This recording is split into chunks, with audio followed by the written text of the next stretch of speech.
Good evening, this is Dominic with TheBackVlog. If you're wondering why the setup is a little bit different today, it's because this one is going to be a long one, so strap in.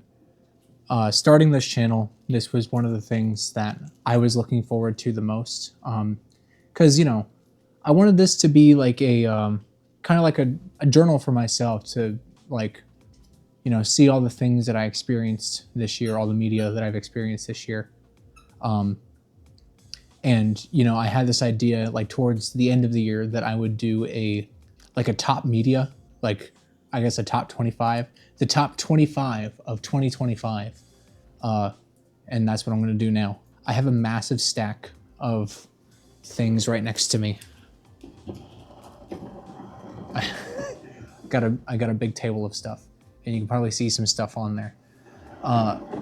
So I journal a lot too. I'm not going to go into that because that's not really what this is about. But in the back of this book, they have like a top 100 list thing, and I was like, I'm going to utilize this to compile my top. I don't have 100 favorite pieces of media. I'm sure there are 100 things I could put on there, but at some point you're going to be splitting hairs. So I just decided to do it for 25 for the year 2025. And now I'm joined by Robin because I took her noisy toy away. Who knows how long this thing's going to be. Oh, and she might bark at the squirrels, so I should probably close the windows. I'll be back. I have re-arrived. Robin, come here. Okay, so I have some honorable mentions that didn't quite make the 25. Perhaps next year, if I do a top 26 of 26, I can add 26 entries.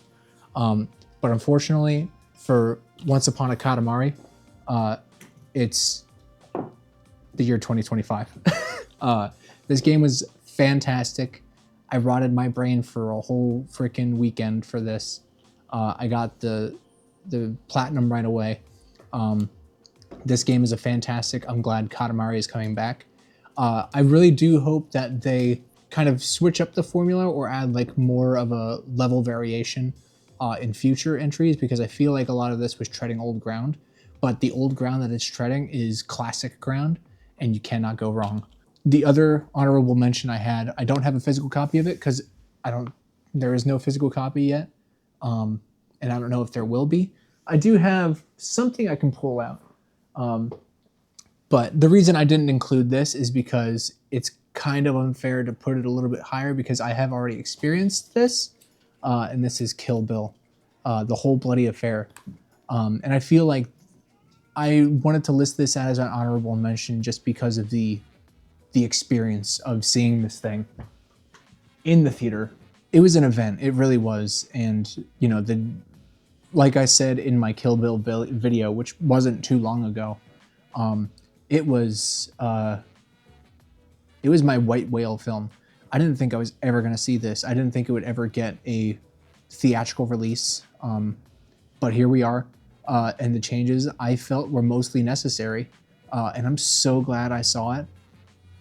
And Kill Bill is just a classic. It's up there with Tarantino's best. I don't know if it is his absolute best, but it's definitely at least top 3.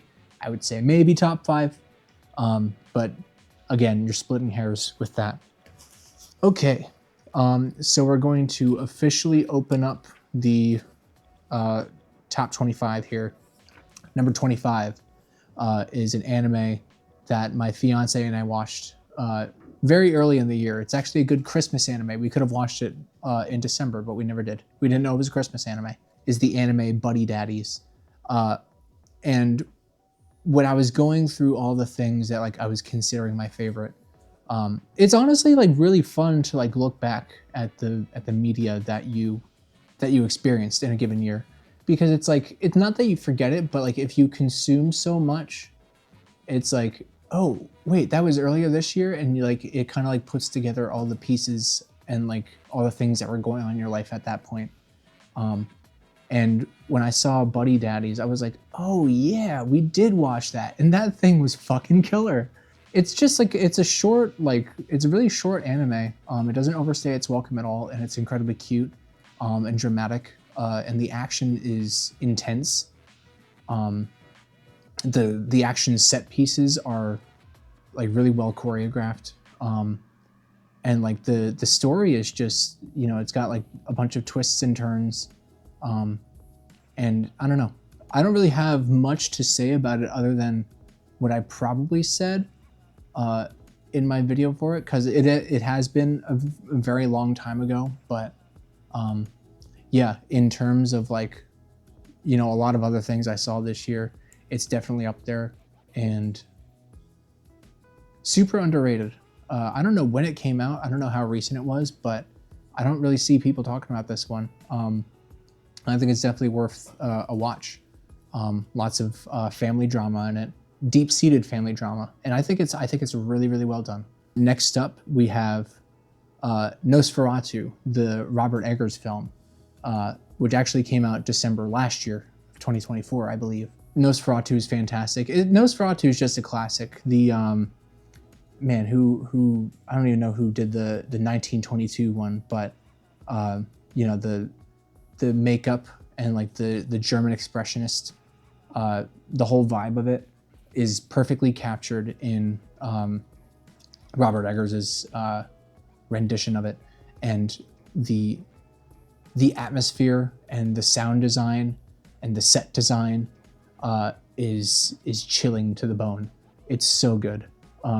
I love Robert Eggers. I picked up The Northman earlier this year. I still haven't watched it. I got to get on that. I got to fill in some of my blanks because he's got a killer work of art, a killer body of work. Let's see. Number 23 is Halo Combat Evolved. I did talk about my history with Halo growing up. And if I had finished it back in the day, I wouldn't be talking about it now. I was absolutely floored playing Halo. It feels so good and it was so fun. And I talked about the experience of playing it with just an acquaintance in my building. Like that, experiences like that in a time where everybody's like critically online, or terminally online is the term. You don't have a lot of like personable experiences anymore. And I'm glad that stuff like that is still around if you're willing to step out of your comfort zone and do it. I don't know if my experience was more about the game or the situation surrounding it. But that's not to say that the game itself wasn't incredible. Again, there were lots of surprises there, the entire flood thing. I was not even like privy to. I knew of the flood only by name, and I didn't realize how like horrifying it was. Like it's got like some John Carpenter The Thing stuff going on with like the body horror elements and everything. I was not expecting any of that. It was grotesque, it was scary, and it just felt really good. It's a great game. Number 22 is the first piece of media I can actually show you, because you know everything else was not something I owned. Ouran High School Host Club. I was floored by this thing. It's got that mid-2000s anime vibe that I grew up with and miss. Even though I didn't watch this as a kid, because I would not have been the primary demographic. I was a Dragon Ball Z kid. I was not watching. What is this? Is this shoujo? Is this the shoujo genre? This would not have been my genre, because you didn't have buff dudes screaming with their shirts off and their hair turning a different color. Watching this now, though, like the humor in this is so endearing. The characters in it are incredibly memorable, and there's a vast variety of the personalities here, and you know each character has their moment to shine several times throughout this show. I love it. It's really nice. And what's his name? The blonde dude up here, I believe his name was Tamaki. I do not remember, but his voice actor, you know, he's a really renowned voice actor. I don't remember his name off the top of my head, but he's in other things. He's Light in Death Note, which, you know, imagining Light in Death Note giving the vocal delivery as Tamaki in Ouran High School Host Club is very funny to me. I don't know. He seems like a very jovial person, that voice actor, whoever he is. Yeah, this is fantastic. I really love this. It's got the cheese, it's got the corn, but it's got the vibes too. The cheese, the corn, and the vibes. Let's see. Number 21 is Squid Game Season 3, or as Netflix likes to pen it, Squid Game 3, as if it's a film. I can't remember the specifics of Squid Game 3 much, but you know, I remember like some of the things in there, and like just how dark and brutal some of the events that those characters go through are, and the choices that they make. The way that they introduce the infant is heart-wrenching. That entire like plot thread with the infant now being basically a contestant in the Squid Game is it changes everything. It adds so much more tension because it's like, I cannot believe that these people are going to go this far for this kind of entertainment. It was really hard to watch, but like in a very good way, because it's, you know, it really does have something to say about you know, class division and you know, greed and ambition. And yeah, I don't know. I'm really interested, like I said in that video, to see where Squid Game does go afterwards, given the announcement of the American version directed by David Fincher, which I do think he's probably one of the best people to do that. So I don't know. I also haven't kept up with modern David Fincher, so maybe I'm wrong about that, but I don't know. We'll see whenever it happens, I guess. Number 20. Alan Wake 2. Man, this is I was waiting to play this for a little while. I was waiting to play this because of the aspect of not only a survival horror game, a very cerebral, Silent Hill-esque survival horror game, but also the premise of a horror writer, novelist, whose horrors basically come to reality. That whole premise is really intriguing to me, and I've really liked that. In this one, you know, you have the FBI agent Saga Anderson, and the way that she's intertwined with all of the Alan Wake related plot threads is really interesting. And the things that they do with like kind of like the thought cabinet thing, or like the memory palace, I think it's called, that whole section kind of introduces like an investigatory aspect to the game, which is necessary if you're introducing like an FBI character.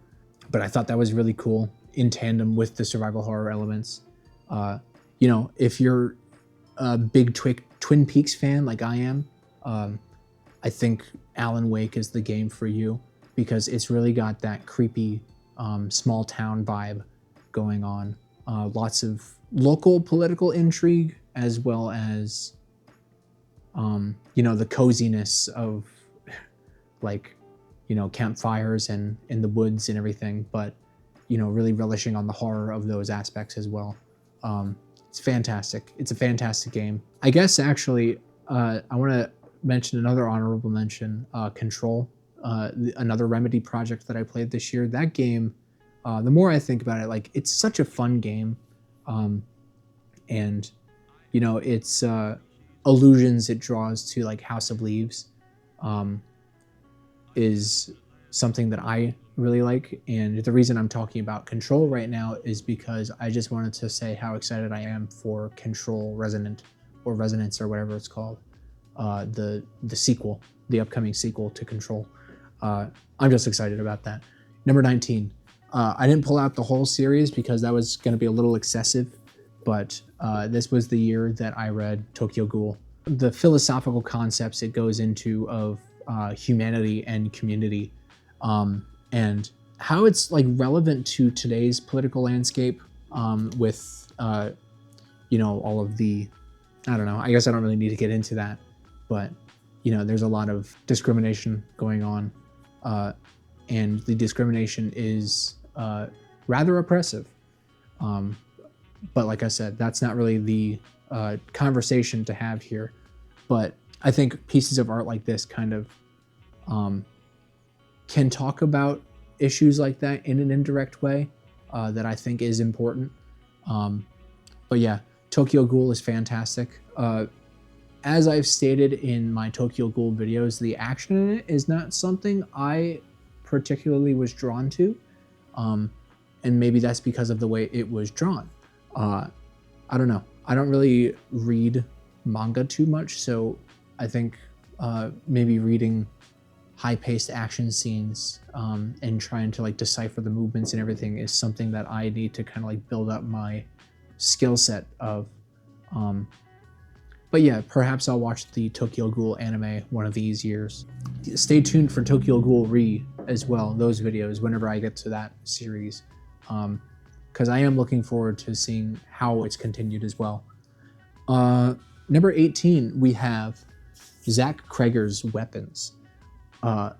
This thing is wonderful. The perfect blending of horror and comedy. And I don't know, Zach Kreger, coming from, I grew up with White as Kids, you know. I was a very boisterous and edgy child. And I should not have been watching White as Kids, you know, at the age I was watching it at. But, you know, Zach Kreger has been a part of my life for a very long time. And the fact that he is now directing in a genre that I, in recent years, am finding more and more in tune with is fantastic. I really love Barbarian and Weapons here. Some of the moments in Weapons are completely unforgettable. The fear that that some of the things in here elicits, and the laughter that some of the things in here elicit. It's just fantastic. It's a fantastic film all around. And it's a star-studded cast too, which I think is probably the reason why this even got a physical release. So I really hope Barbarian gets one too. Number 17, I actually am surprised by this one. I've been thinking a lot about it since I beat it. And it could be recency bias, but I really don't know.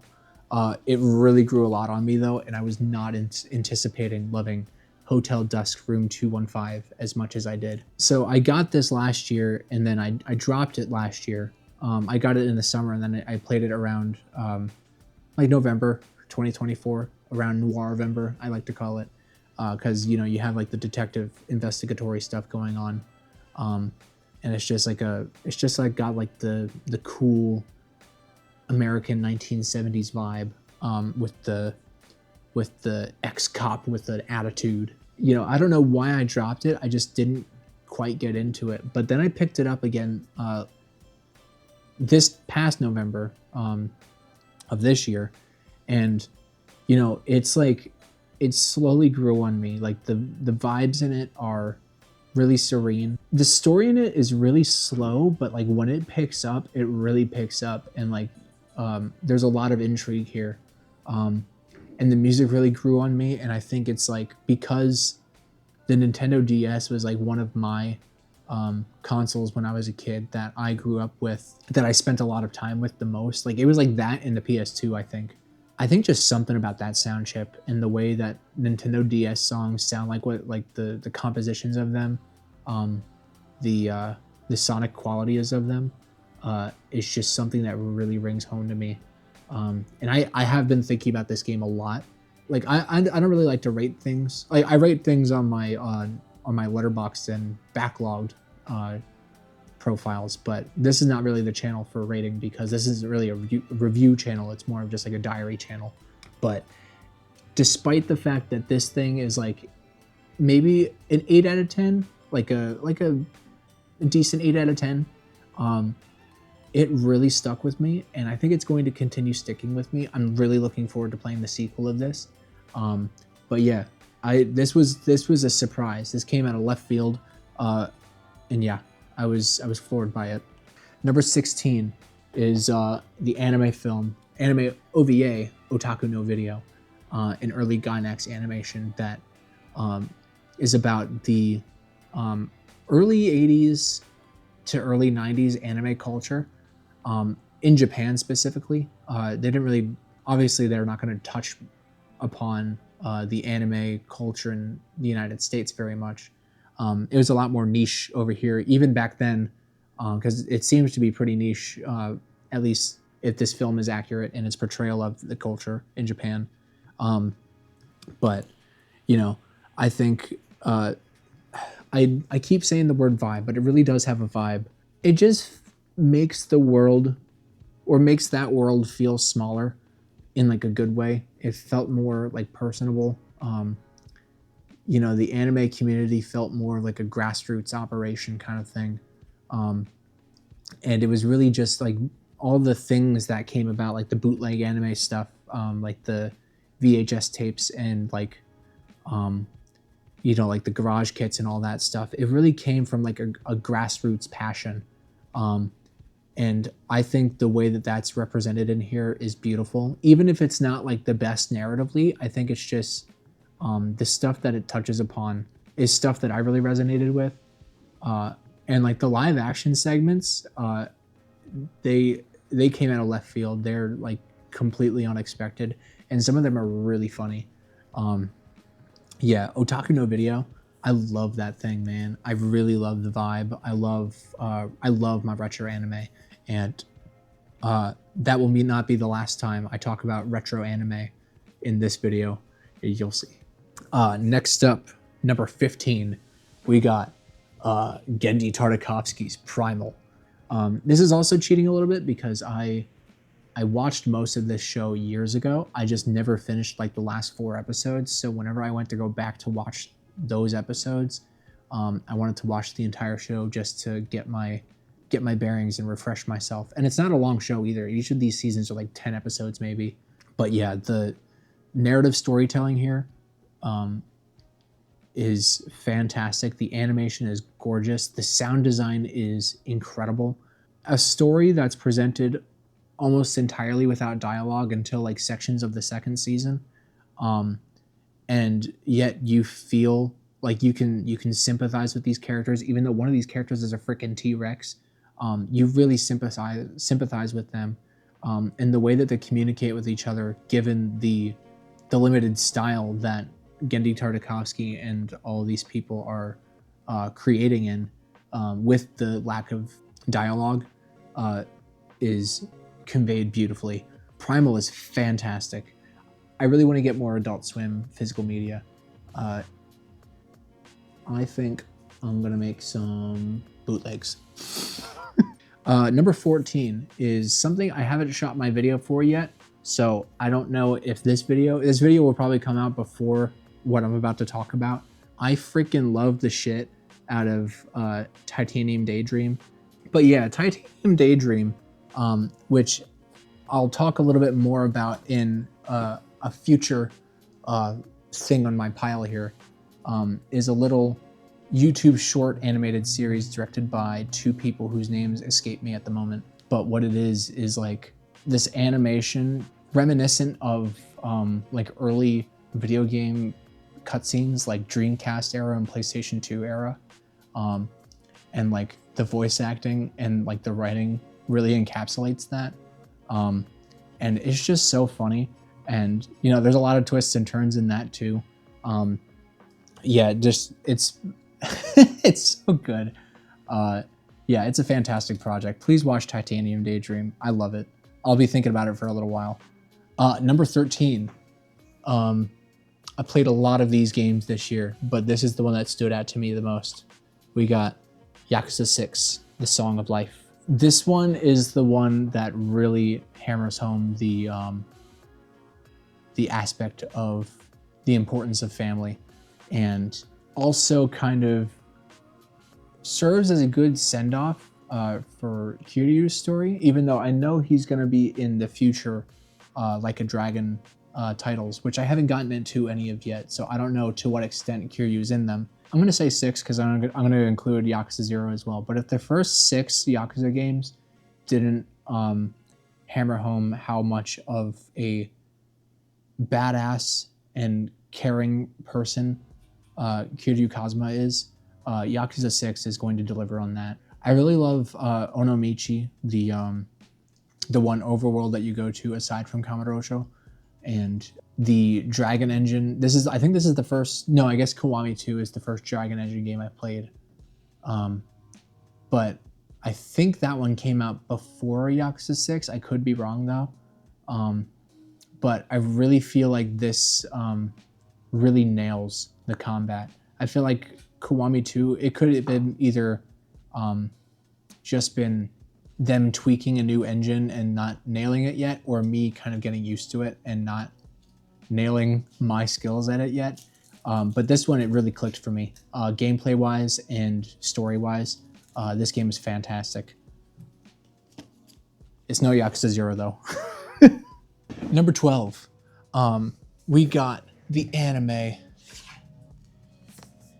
Higurashi When They Cry, written by Ryukishi07, which, you know, I was trying to get through this anime quickly in preparation for Silent Hill F, which did not make the top 25.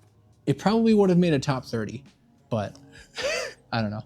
I didn't do the other endings of Silent Hill F, so that's probably... I probably would have put it higher if I gave it more time, but I think 40 hours was a fair amount of time. This is a horrifying anime, and the the characters in it are great. Really, the reason I have this on here is because you have like the seeds that are set up in the first season. When you start to realize like there are these little breadcrumbs that are being laid out, and then they start to like the dots start to become connected in the second season with all the reveals that happen. It's mind-blowing how like or where this was going the entire time. And yeah, the themes of destiny that this delves into, and you know, changing your fate, is very very Persona like. You know, I'm sure there's other things I could draw comparisons to, but you know, Persona's good.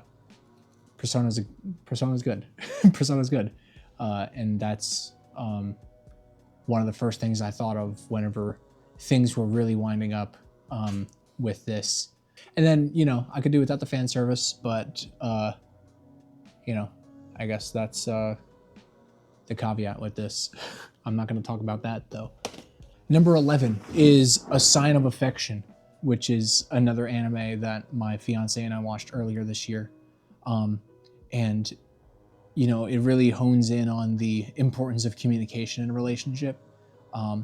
And I think one of the reasons I like this is kind of, now that I think about it, similar to some of the reasons that I like Primal, with the way that characters, you know, talk to each other without dialogue. I mean, not really without dialogue, but like you'd have the one character speaking sign language, and it's just kind of like the nonverbal communication and like the facial expressions is like essential to a show like this. And the love story here is so rewarding.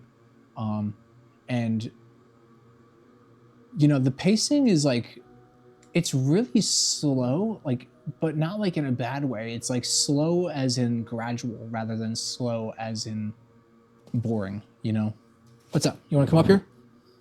And yeah, it's just like not much happens like in each episode, but it's really about the minutia, or the minutia, if that's how you pronounce that word, of the communication between the characters, and just like really like the small moments.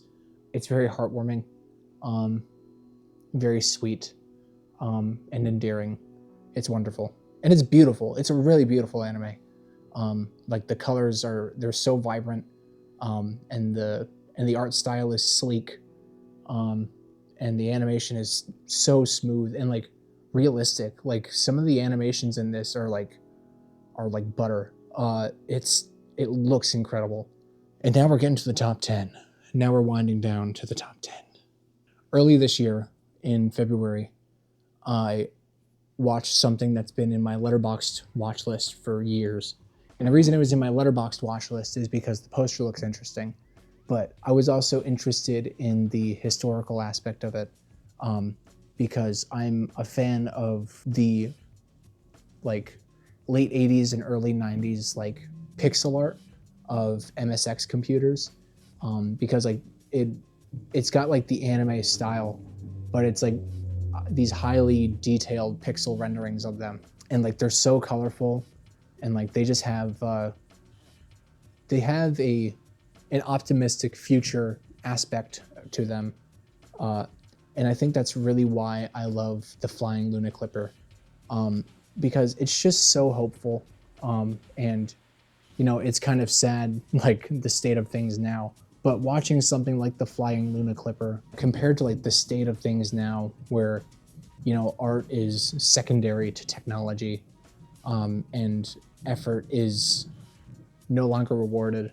You know, you have things like the Flying Luna Clipper that kind of inspire hope, because like even though they were at a time for, or they were created during a time where we could have had a better future, and they were hopeful for that future, we still have art like this today.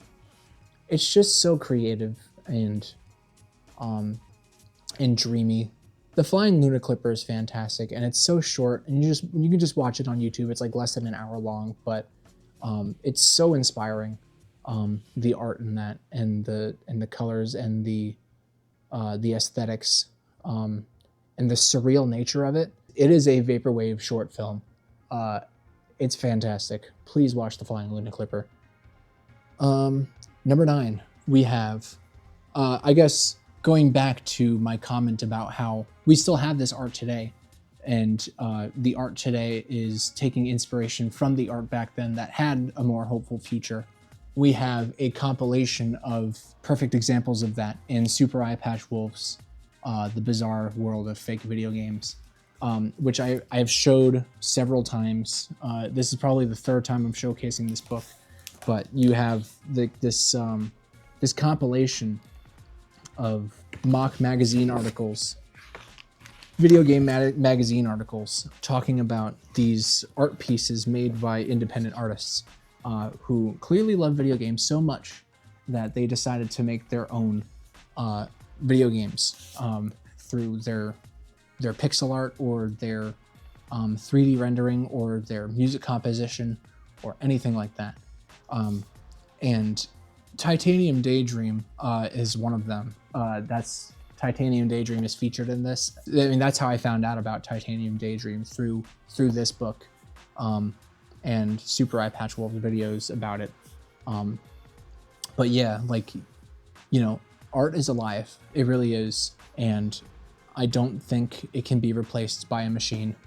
And this is proof. This is proof of it right here. Just support it. That's all you need to do. Just support art. Number 8, we have a game that I will never physically own in my life, because I have bills to pay. But if I had a spare $800 to $1,200 to spend, I would buy the Serial Experiments Lane PlayStation 1 game, Japanese exclusive, because I do have a Japanese PlayStation and I would love to play that.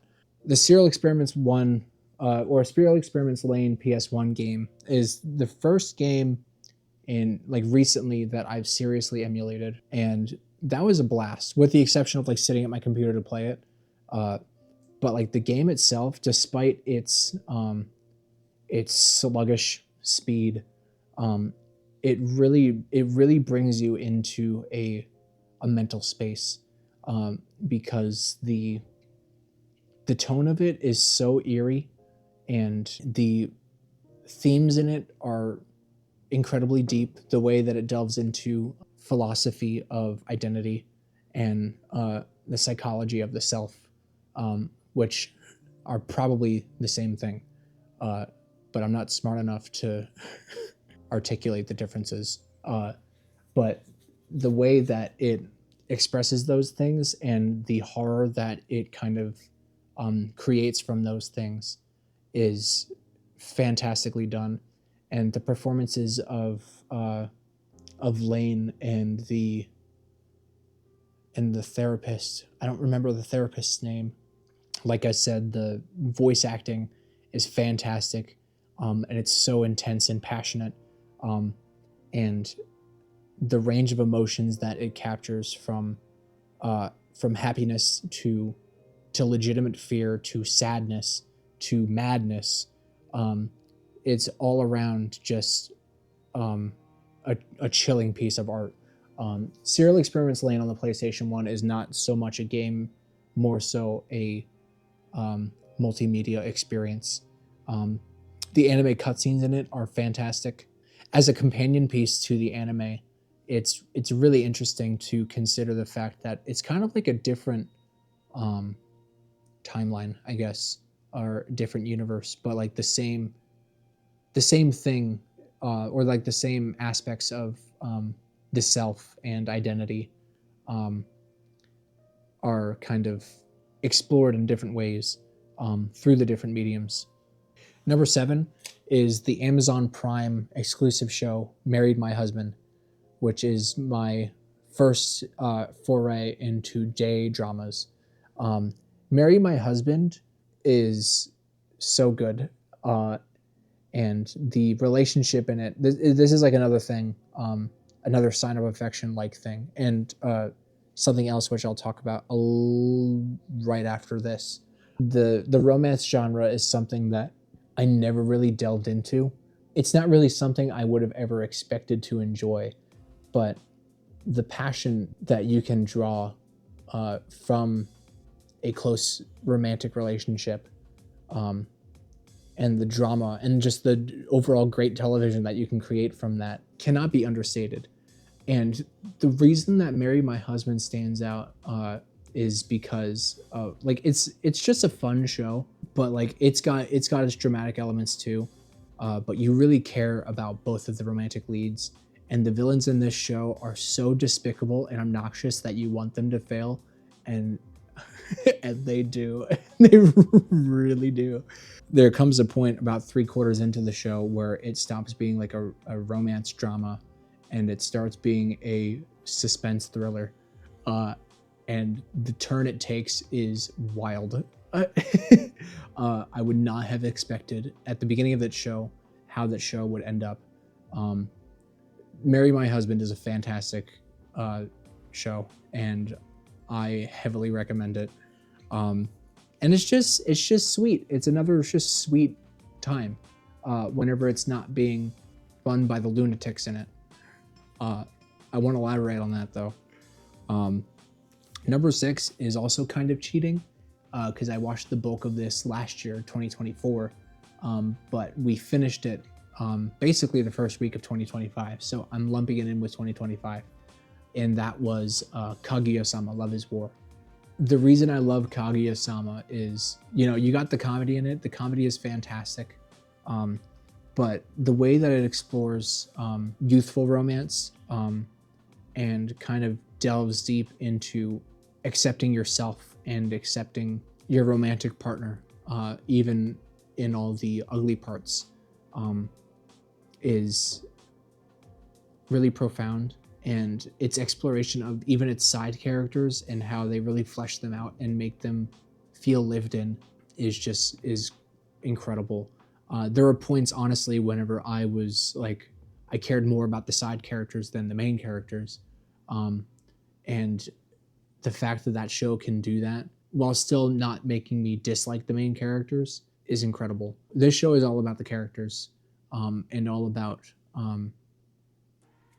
accepting each other. Um, yeah, it's fantastic. I keep saying that, but everything on this list is just fantastic. Next up, number 5, we have the absolute tome that is Fyodor Dostoevsky's The Brothers Karamazov, and this book is fantastic. This is something that uh, is ever changing with the events of your life, and I think you can get a different perspective of this decades in between. The way that Dostoevsky channels his grief over the loss of his son in this book is really heart shattering. And its exploration of fatherhood in pretty much all of the characters, even the side characters, and not even just like, not even biological fathers, but like just, even uh, symbolically, is incredibly deep and philosophical. And the courtroom drama stuff that they touch upon in the last like 200 or 300 pages of this book, that explores the murder that the whole book is centered around. The excruciating detail that it goes into with each of the perspectives on both sides, whether or not Dimitri killed his father, as well as like the psychological states of him and his father, are so well researched. And I don't know to what extent Dostoevsky went into researching for this book in terms of psychology and law, but it's so detailed in that regard. All the characters in here are so rich and so realistic, and its exploration of religion and good and evil is really thought-provoking. This is an eternal piece of art right here. I don't have the life experience to really talk about many of the things that are discussed in this book, but I'm glad I read it now, so that whenever I do go to read it again in the future, after, perhaps I have children or grandchildren, I can go into it kind of knowing what to expect already, but not knowing how I have changed. This is a book that changes with you. It's fantastic. It's so good. Number 4, another piece of media about fatherhood is Hideo Kojima's Death Stranding 2 on the beach. And the reason this is as high as it is because I love Death Stranding. Death Stranding was my favorite video game of all time. I'll elaborate more on that comment in a little bit. But just in terms of like the gameplay itself, like the sandbox is so fun. The exploration is so fun. The delivery and the interconnectedness of the other players that play this is so fun. Everything about this game is just a great time. Narratively speaking, it's batshit insane. It's Kojima at his most Kojima. Every single joke about Kojima that there is to be made is something that he embraces in this right here. This is him at his most self-indulgent, and I wouldn't have it any other way. And that's just like with the crazy parts of the story, like with the cyborg ninja stuff. Like you have your gray foxes and whatnot. The guitar as a weapon and the shredding stuff, and like the ridiculous plot twists. You have all of that, but what it also has to say about society and real life, in terms of interconnectedness and evolution, and the complacency that we have over convenience, that is kind of not really like allowed to us, but is kind of like forced upon us. Convenience that's forced upon us. I think this is another warning sign, like Metal Gear Solid 2 was. Metal Gear Solid 2 was a warning sign. Death Stranding 2 is a warning sign. And in 20 years, let's hope that the things that the villain in this game wanted to do don't happen. Because at that point, what's the point of being a person if you can't spend your humanity with other people? Let's put it that way. Yeah, Kojima is really cooking something here. I just hope that it doesn't end up being a gourmet feast in 20 years whenever he was right the whole time. Number 3 is Paul Thomas Anderson's One Battle After Another. And I love Paul Thomas Anderson. After having talked about all of this and having my thoughts on just Paul Thomas Anderson in general, kind of makes me realize that one of the things that I tend to prioritize in media is characterization. I love characters, and I love Paul Thomas Anderson's characters, and I love the things that make them tick, and the way that they react to each other, and like the way that he puts his characters under a magnifying glass and gets every ounce of emotion and motivation conveyed perfectly. you have that. You have another thing about fatherhood, and what this is the conflict between fatherhood and revolution. Revolution for the sake of the future, or revolution for the sake of itself. Revolution for the sake of revolution, I guess. Um, and they're like um, those two conflicting ideas there. Those two those two click those two conflicting ideas is something that Paul Thomas Anderson really nails the conflict between. It's also very action packed. Can you see me? I don't think you can see me. It's also very action packed, which is not like Paul Thomas Anderson. Um, I did not know that he could choreograph a car chase scene like that, but here we are, and that's incredible. Again, on a political level that I won't really get into, it's very relevant in that regard too.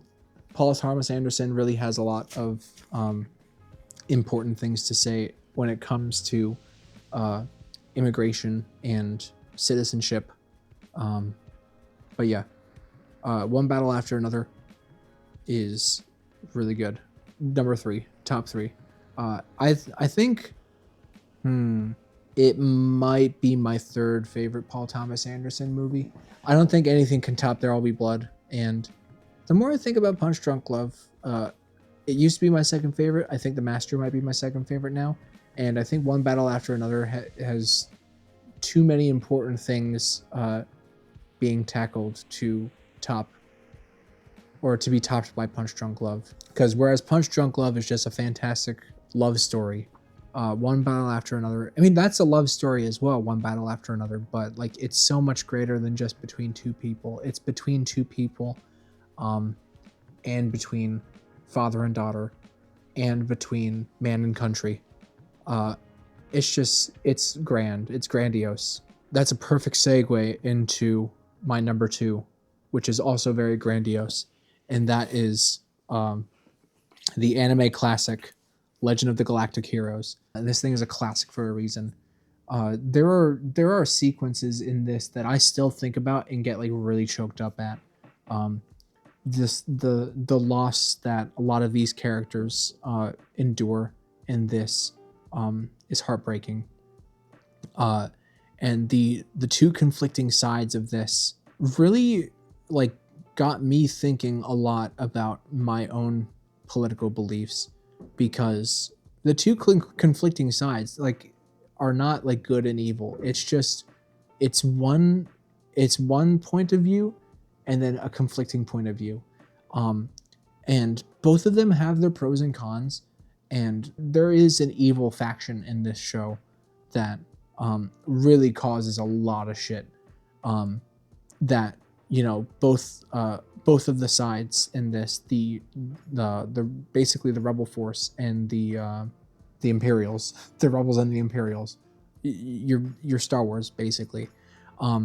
They have a common villain, and the common villain that they have is like the mustache twirling evil faction, and it's like very like culty, and it's got that whole thing going on.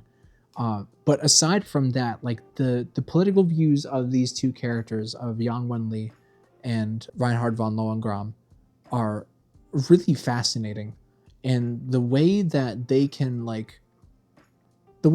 talk to each other and come to an agreement on things while still respecting each other's fundamental philosophical differences is something that I wish we had in real life. This also serves as a warning. History is doomed to repeat itself. This is just a reminder of that. Yeah, Legend of the Galactic Heroes is fantastic and would have been number 1 if it wasn't for the absolute surprise that was Claire Obscure Expedition 33. You all saw this coming. This is my new favorite game of all time.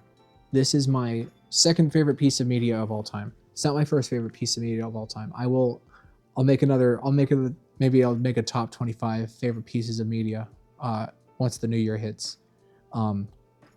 But everything about this is just perfect. I'm getting choked up just thinking about it. Just hearing the theme song of this, it's so beautiful, and it's just sad. It's grief incarnate. You know, I was watching like documentaries and stuff on like the composition of the music and like how it all stemmed from like this one melodic idea, and this entire score was just built around this one idea. So you know, you got your leitmotifs and everything, and you have your heart shattering orchestration. Um, but then you also have like the killer like techno tracks, um, and like the really like serene and bubbly like underwater tracks, and like I don't know, the music in this is fantastic. Visually, it's gorgeous. The character models are so realistic, and the world building, and like the surreal landscapes that this paints, like with the visages and the floating landscapes and the colors and everything is just, it's out of this world. It's fantastic. Um, it's so creative, and the gameplay of it is so rewarding. It's so fun. It's challenging. It's really hard. Um, and like when you get it, you feel like a fucking badass, and it's just addicting. It's so good. The strategizing in not only like in the combat encounters themselves, like you know, it's turn based, so you like figure out what to do where. But like the character building stuff it has, like with the Pictos and the Luminas, you can really do a lot with them, and like each individual character like has their own basically skill, not even skill set, but like battle system. And like when you learn how to use them and exploit them, you can become very powerful. That's just like all of like the video gamey aspects of this. But in terms of like the narrative aspect of it, its exploration of grief is so sad. Its themes of family are, I don't know, like there's a lot to say here without getting into spoilers. But you know, just like the opening sequence with the Gommage is like one of the saddest things I've ever seen. And when you have the context for that, it makes it so much worse. It really does. And the twists and turns that this thing makes, first of all, they're completely unexpected. But like when they happen, it's like they change everything. Everything that you know is just like not what you think it is.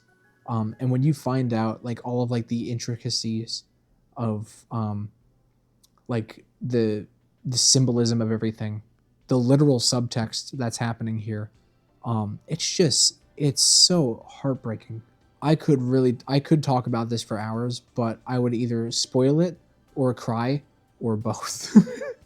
even even the top of the case that says tomorrow comes, you know, that's after knowing what this game is trying to say about acceptance of death and, you know, perseverance through life. It really hits different when you have the entire context. Who knew that we were gonna get game of the decade this year?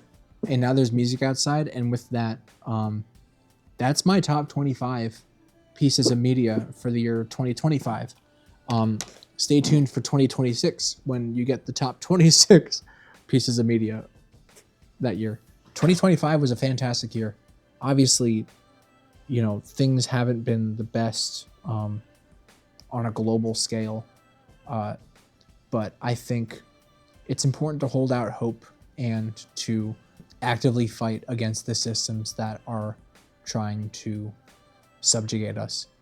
I think the systems that we have in place are designed to break us down and make us feel like that the world is on fire, but it doesn't have to be that way. And that's not to say that things in the world aren't going to be bad, because things are always going to be bad, but you can't ignore the fact that you have the power to do some good. Stay in touch with the community and interact with the people around you. Not with the people like online, but like the people around you, and acknowledge that there are people There's power in numbers. I don't know. I'll leave it with that. I hope you had a wonderful year. And I hope you have a wonderful 2026.